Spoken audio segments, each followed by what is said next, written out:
Dissociation के अंदर। Dissociation में क्या होता है सॉल्ट का, कि सॉल्ट जो है, जो गिवन सॉल्ट है, वो ब्रेक डाउन हो जाएगा इनटू इट्स आयंस। ठीक है, तो डिसोसिएशन जब होता है, तो डिसोसिएशन के अंदर हमें ये देखने को मिलता है कि जो डिसोसिएशन हो रहा है, या फिर फॉर एग्जांपल, एक सेकेंड,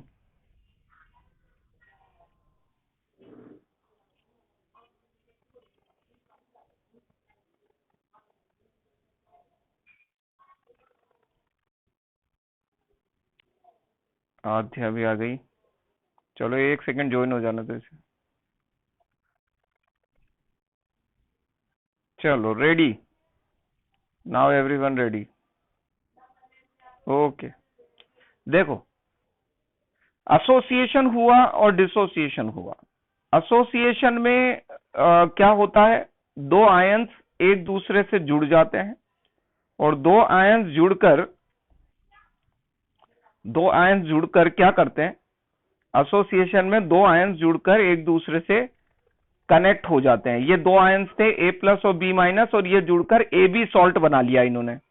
ठीक है, तो इन एसोसिएशन और इस डिसोसिएशन दोनों के केस में, एसोसिएशन में और डिसोसिएशन में, दोनों में हम क्या देखेंगे कि एसोसिएशन और डिसोसिएशन का फॉर्मूला क्या होता है।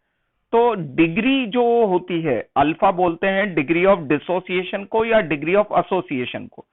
अब सॉल्ट में दो ही चीजें होती हैं, या तो सॉल्ट ब्रेक डाउन होगा इनटू आयंस, या फिर आयंस जुड़कर वापस सॉल्ट बना लेंगे। तो जब सॉल्ट आयंस में ब्रेक डाउन होगा या कोई भी कंपाउंड आयंस में ब्रेक डाउन होगा तो वो डिसोसिएशन कहलाएगा।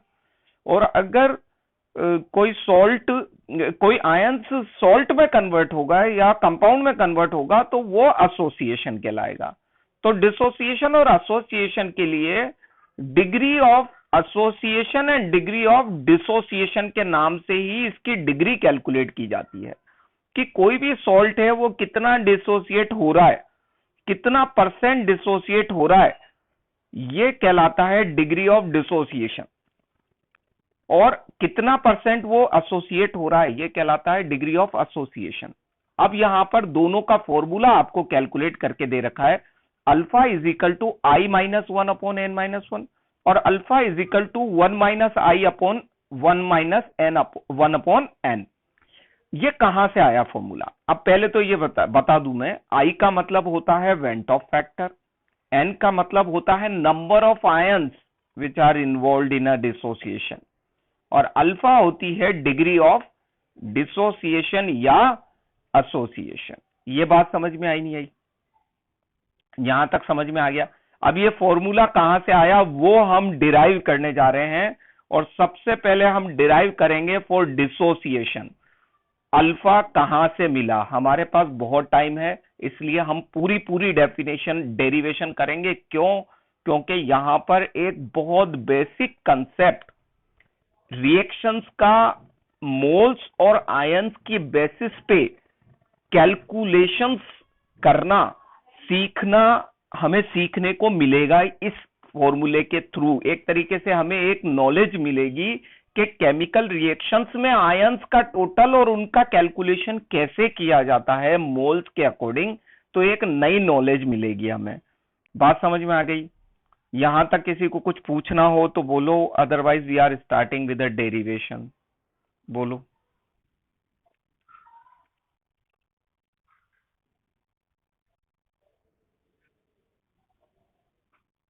Anyone want to ask anything? Otherwise we are moving towards a new one. चलो, यहां तक आगे समझ में सबको? चलो,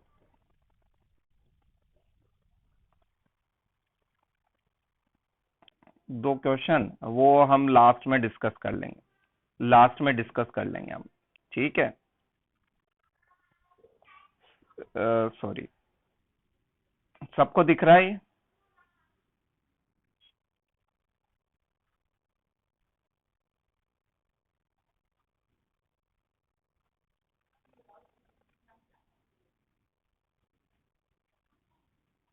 सबको दिख रहा है? Dissociation A is equal to NB, everyone is able to look? देखो भाई, अब देखो इसमें dissociation A gives n number of B, A gives n number of B। अब यहां पर क्या हो रहा है देखना है। यहां पर सबसे पहले बिफोर डिसोसिएशन, मान लो आपने ए के 1 मोल ले लिए। कितने ले लिए? 1 मोल। और जब डिसोसिएशन ए का नहीं हुआ है बी में, उस वक्त यहां पर कुछ भी नहीं है। यहां तो मैंने ये एन जो लिख रखा है ये नहीं है, एक्चुअली में ये कुछ भी नहीं है, ठीक है। तो ये दिख रहा है, ठीक है। अब सुनना,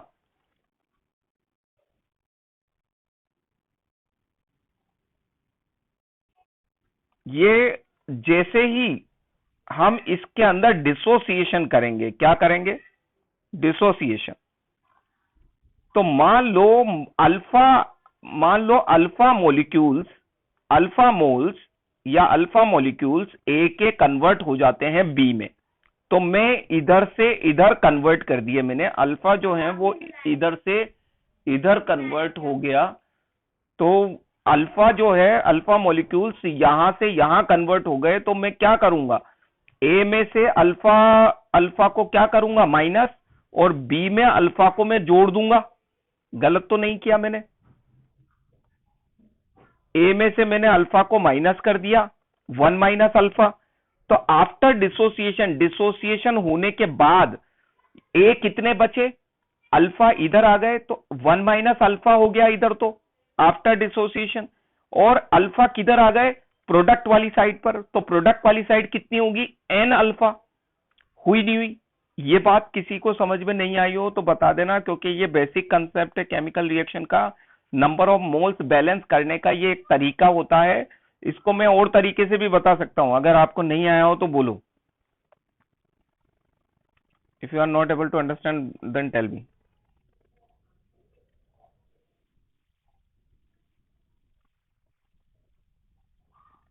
अच्छा, देखो मेरी बात सुनो। जैसे फॉर एग्जांपल मान लो यहां पर वन मोल था और यहाँ एन था।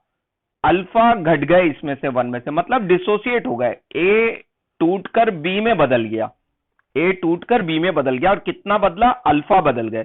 तो मैं मान लेता हूं फॉर एग्जांपल, एक नंबर ले लेता हूं मैं यहां पर। मान लो एक में से 0.5 मोलिक्यूल, 0.5 बदल गए बी में। तो मैं क्या करूंगा यहां पर? 1 माइनस 0.5, और इधर कितने बन जाएंगे? 0.5। यही तो करूंगा। तो 1 माइनस 0.5 लिखूंगा इधर तो, और इधर 0.5 लिखूंगा। क्यों? क्योंकि 0.5 इधर से इधर में बदल गए, डिसोसिएट हो गए, टूट गए। तो उसी तरीके से मैंने अल्फा लेकर कर लिया है। वो बात समझ में आई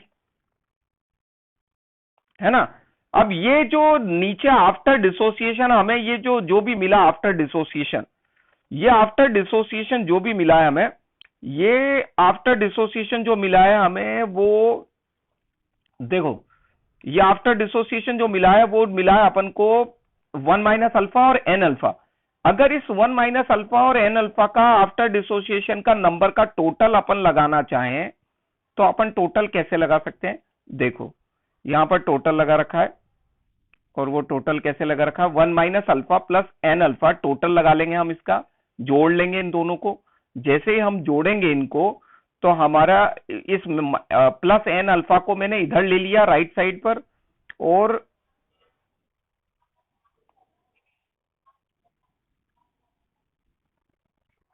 सॉरी एक सेकंड रुको। देखो इस एन अल्फा को मैंने क्या किया? इस एन अल्फा को मैंने यहां ले लिया, और इस अल्फा को मैंने इधर ले लिया। तो जब मैंने इस एन अल्फा को इधर लिया तो प्लस एन अल्फा आ गया, और इधर माइनस अल्फा आ गया। ये समझ में आई बात?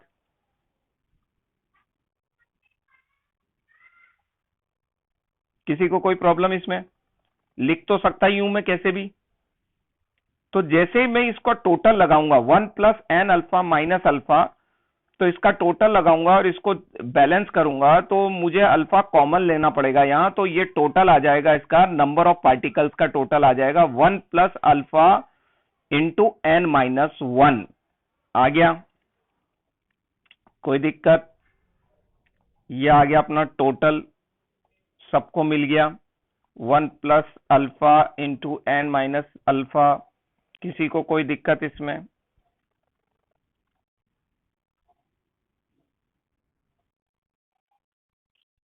चलो अब आगे बढ़ते हैं। अपन अपन को पता है कि हमारा जो नंबर है यहाँ पर, ये जो कैलकुलेशन कर रहे हैं हम, और उस कैलकुलेशन में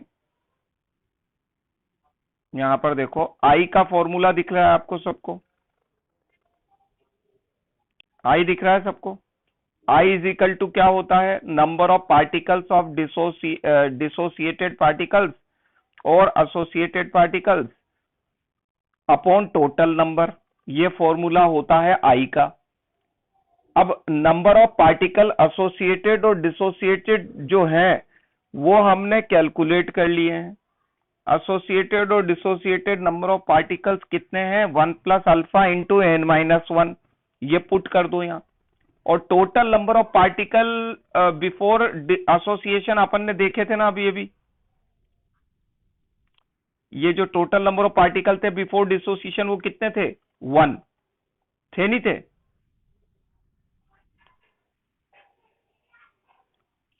तो यहाँ टोटल नंबर ऑफ पार्टिकल की जगह 1 पुट कर देंगे और इसको सॉल्व करेंगे। अब यहाँ सॉल्व किया हमने, तो जब सॉल्व किया तो ये 1 इधर आई की तरफ आ गया। इसको जब पूरा सॉल्व किया तो हमारा टोटल फॉर्मूला आया i-1 upon n-1 is equal to alpha, जो फॉर्मूला हमें निकालना था। इसी फॉर्मूले को ड्राइव करने के लिए हमने इतनी मेहनत की थी, that is alpha is equal to i-1 upon n-1।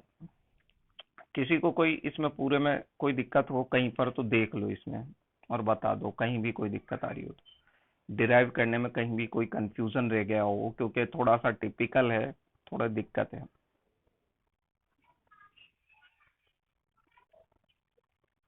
चलो मैं एक तरीके से और करता हूँ, रुको एक से।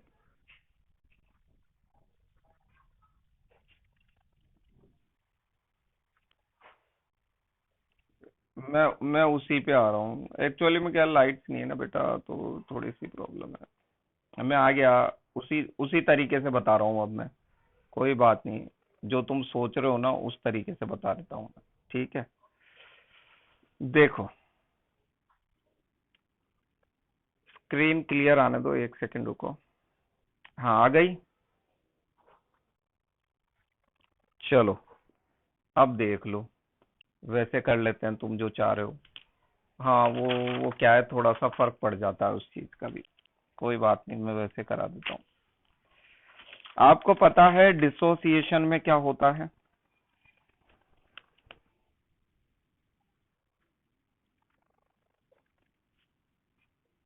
आपको पता है ना डिसोसिएशन में क्या होता है?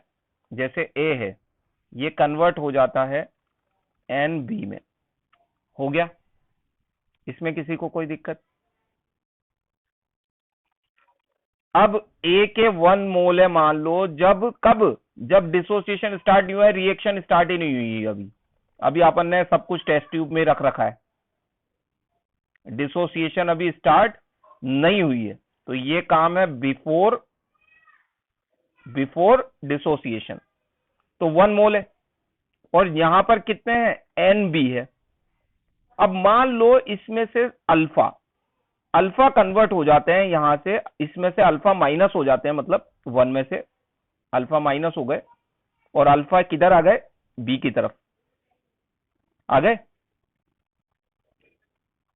तो अगर इसमें से अपन, ये है डिसोसिएशन हो गया है, अब डिसोसिएशन हो गया है, तो जैसे आफ्टर डिसोसिएशन देखेंगे अपन, तो 1 minus alpha is equal to is converted into N alpha.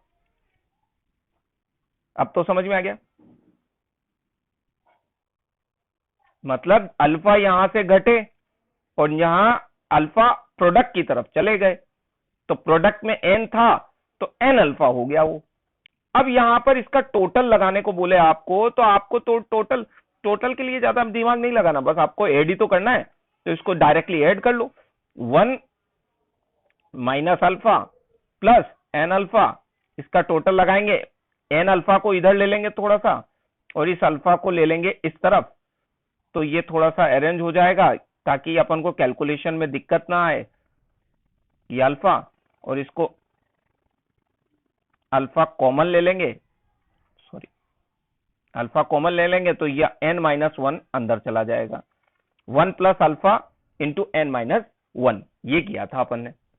कोई दिक्कत? अब थोड़ा सा टिपिकल है, मैंने पहले बोला थोड़ा सा टिपिकल है, वो हाथ से करना पड़ेगा आपको, थोड़ी सी मेहनत लगेगी, एक बार आप जो हाथ से जरूर करना, अदरवाइज बहुत डिफिकल्ट है। अच्छा, आई का फॉर्मूला होता है number of particles upon total, total number of particles, ये वाला formula, number of particles associated और dissociated upon total number of particles. तो अगर हम इसको पुट करेंगे, नंबर ऑफ पार्टिकल कितने निकाले आपने, ये नंबर ऑफ पार्टिकल है आफ्टर डिसोसिएशन, तो डिसोसिएट होने के बाद जो पार्टिकल्स आए ना वो लिखने हैं यहां पर, तो वो कितने आए, 1 प्लस अल्फा इंटू n-1, और नीचे टोटल, टोटल तो बिफोर डिसोसिएशन टोटल नंबर कितना था, ए का कितना था टोटल, 1, तो ए का टोटल कितना था रिएक्शन में, 1। इसको सॉल्व करेंगे तो आई इंटू ये 1 इधर चला जाएगा, और 1 प्लस अल्फा इंटू n-1। अब इसको सॉल्व करेंगे, ये 1, ये वाला 1 इस तरफ आ जाएगा, तो ये हो जाएगा i-1 is equal to alpha into n-1। तो ये i अब समझ में आ जाएगा, क्योंकि वो आप स्टेप बाय स्टेप देख रहे हो ना, तो अब आपको क्लियर हो जाएगा। हो गया क्लियर सबको? आ गया ये अल्फा का formula? Now it is clear. Okay,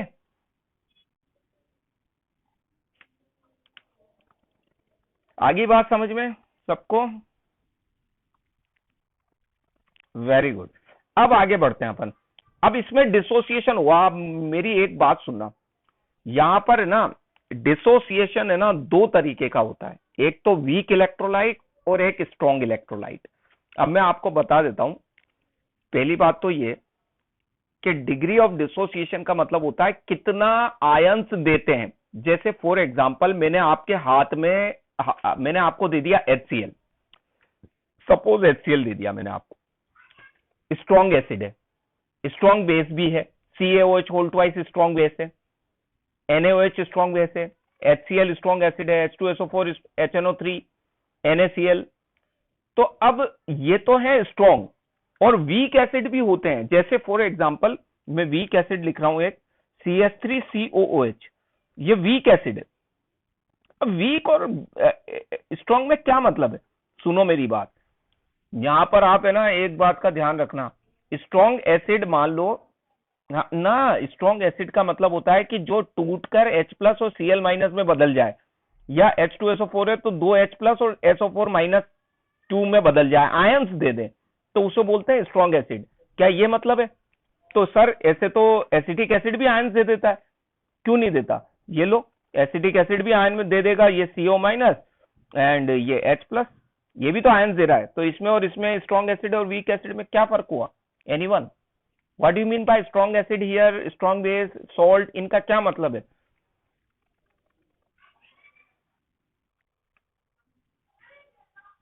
anyone? ये क्वेश्चन बहुत जरूरी है, बहुत बेसिक है, अगर ये समझ में नहीं आया तो आपको आगे समझ में नहीं आएगा। भाई आयंस तो ये भी दे रहा है ना? नहीं, अब मैं आपको, देखो आपको जो कंफ्यूजन है ना दिमाग में कि दोनों आयंस दे रहे हैं, दोनों स्ट्रॉन्ग और वीक में डिफरेंस क्या हुआ, फिर मैं आपको बताता हूं उसका डिफरेंस। मान लो मैंने आपको एक बीकर में आपको HCl दे दिया, सपोज HCl आपको दे दिया मैंने, और उस बीकर में HCl के मान लो 100 मॉलिक्यूल्स हैं। कितने मॉलिक्यूल्स हैं? 100 HCl मॉलिक्यूल्स हैं, क्योंकि एक कंटेनर में thousands and lakhs of HCl होते हैं। जैसे मैंने एक ड्रॉप भी दी ना आपको HCl की, या 2 ड्रॉप्स भी दी ना, या टेस्ट ट्यूब में थोड़ा सा भी HCl दिया ना, तो उसमें hundreds and thousands of HCl molecules हैं। पता है ना आपको। और इसी तरीके से मैंने एसिटिक एसिड भी एक टेस्ट ट्यूब में आपको दे दिया, जिसमें 100 एसिटिक एसिड मोलिक्यूल है, मतलब एक अमाउंट दे दी मैंने आपको, 1 ग्राम या 2 ग्राम दे दी टेस्ट ट्यूब में। समझ में आ गया दोनों को। अब इसको स्ट्रॉन्ग और इसको बेस इस बात से कहेंगे कि इसके जितने भी मॉलिक्यूल है ना, उस पूरी टेस्ट ट्यूब के सॉल्यूशन में जितना भी HCl मैंने दिया, वो 100 के 100 ही H प्लस और Cl माइनस में बदल जाएंगे, इसलिए इसको स्ट्रॉन्ग बोला। और इसके 100 में से सिर्फ कुछ परसेंटेज ही बदल पाएगी, जैसे 10 या 20%, मतलब बाकी के, जैसे मान लो 20% इसने डिसोसिएशन करा, क्योंकि ये वीक है तो ये परसेंटेज देगा, मतलब 20% या 30% ही डिसोसिएट होगा। तो मान लो 20% डिसोसिएट हुआ, तो सिर्फ 20 एसिटिक एसिड ने ही दिया CH3COO माइनस H प्लस, बाकी के 80 क्या रह गए, बिना आयन दे ही रह गए। इसीलिए इसको क्या बोला, क्या बोला, इसलिए इसको वीक एसिड बोला है। अब समझ में आया मीनिंग वीक एसिड और स्ट्रॉन्ग एसिड का। ये बेसिक डिफरेंस है वीक एसिड और स्ट्रॉन्ग एसिड का।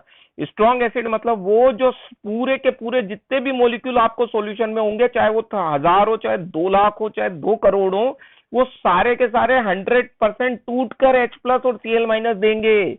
मगर वीक एसिड में वो 10% या 20% या 30% या 40% या 50% या 60% ही देगा, वो पूरा 100% आयंस नहीं देगा, इसलिए उसको वीक एसिड में रखा गया है।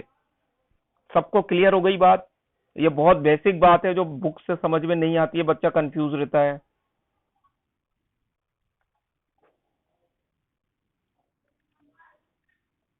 Everyone understood.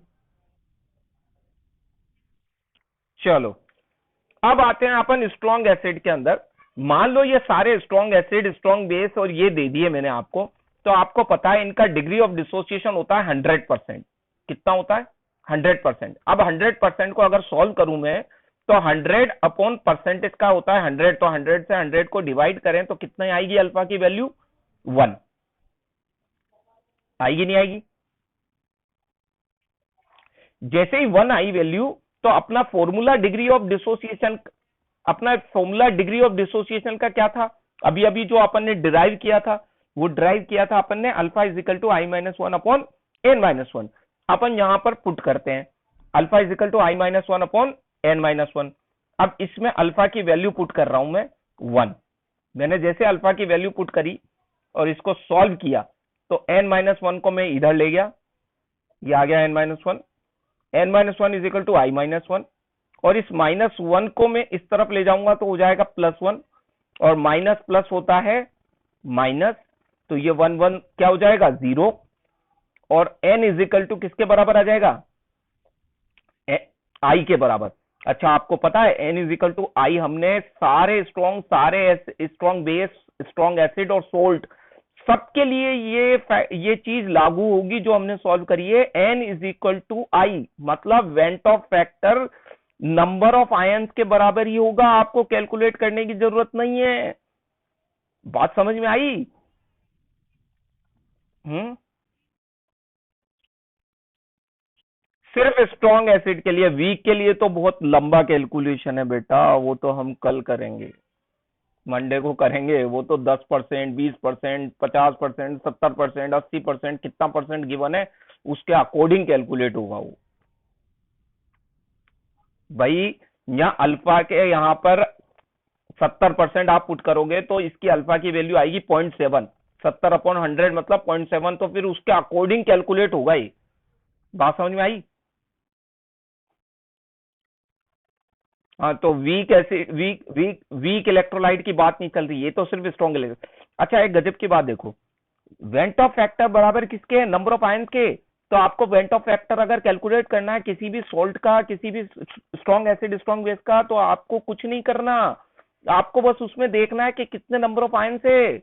गजब। देखो, आते हैं हम यहां पर, देखो सबसे पहले एसिड में देखो HCl, HCl में कितने आयंस हैं? H प्लस और Cl माइनस 2, तो n इज इक्वल टू 2, तो I भी कितना हो गया? 2, तो वेंट ऑफ फैक्टर हो गया 2। डायरेक्टली दे सकते हो आप, एसिड को देखकर बता सकते हो, डायरेक्टली आप बता सकते हो। जैसे 2H SO4 minus 2 1, 2 plus 1 3, n is equal to 3, तो I भी 3।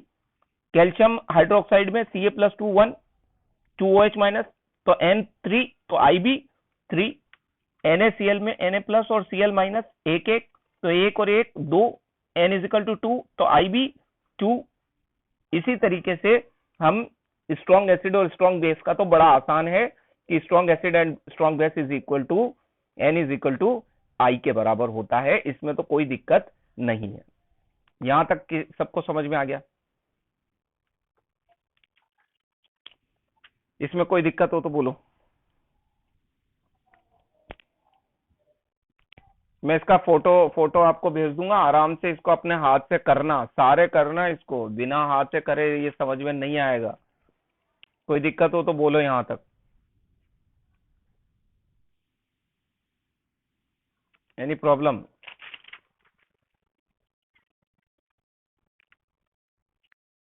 आध्या, आध्या कोई प्रॉब्लम बोलो। इसने बड़ा corona. Okay, very good, very good. Nandini, any problem? Ashish, कोई प्रॉब्लम हो तो यहाँ तक देख लो, बोलो। क्यों? क्योंकि मैं ना इस टॉपिक को दौड़ाना नहीं चाहता। क्यों? क्योंकि ये टॉपिक थोड़ा सा टिपिकल है, थोड़ा समझने वाला है, और यहाँ थोड़ी अंडरस्टैंडिंग की जरूरत है, तो इसलिए अगर कोई दिक्कत हो तो अभी बोल दो, फिर मैं डिसोसिएशन स्टार्ट करूंगा, मीन टू से वो वीक इलेक्ट्रोलाइट बताऊंगा।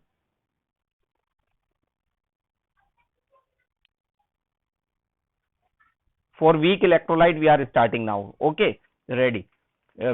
वीक इलेक्ट्रोलाइट में क्या है, जैसे सपोज करो वीक इलेक्ट्रोलाइट है, वीक इलेक्ट्रोलाइट मान लो आपके ये है एसिटिक एसिड।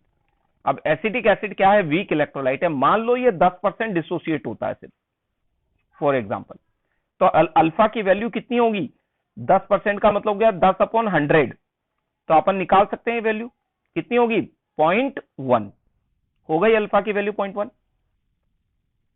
अब हमारा फॉर्मूला क्या है अल्फा का डिसोसिएशन के लिए? I-1/n-1। अल्फा की वैल्यू कितनी आई? 0.1। I-1/n-1, इसको सॉल्व करेंगे हम। इसको सॉल्व करेंगे तो हमारे पास जो वैल्यू मिलेगी हमें, उसके अकॉर्डिंग कैलकुलेशन होगा। ठीक है। अब n जो नंबर ऑफ आयंस है, वो नंबर ऑफ आयंस पुट करके I की वैल्यू कैलकुलेट कर लेंगे हम। जैसे नंबर ऑफ आयंस जो यहां पर आ रहे हैं वो कितने हैं? नंबर ऑफ आयंस कितने हैं? 2। तो यहां पर हम पुट करेंगे,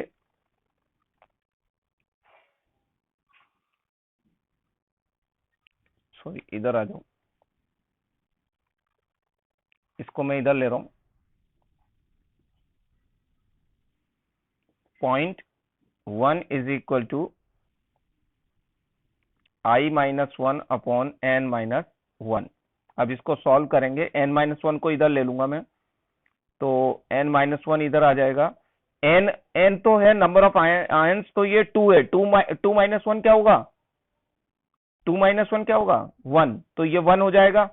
और इसको 1 लिखेंगे इसको, और इसको सॉल्व कर लेंगे, इसको इधर 1 से मल्टीप्लाई कर लेंगे, तो ये हो जाएगा 0.1 इज इक्वल टू I-1। और I की वैल्यू अगर निकालेंगे हम, तो I इज इक्वल टू हो जाएगा 1 प्लस 0.1, दैट इज 1.1। ठीक है, तो इस तरीके से सॉल्व करेंगे। तो ये डिपेंड करेगा वीक इलेक्ट्रोलाइट और स्ट्रॉन्ग इलेक्ट्रोलाइट पे कि वेंट ऑफ फैक्टर कितना आता है। Got it? अब इसमें ना एक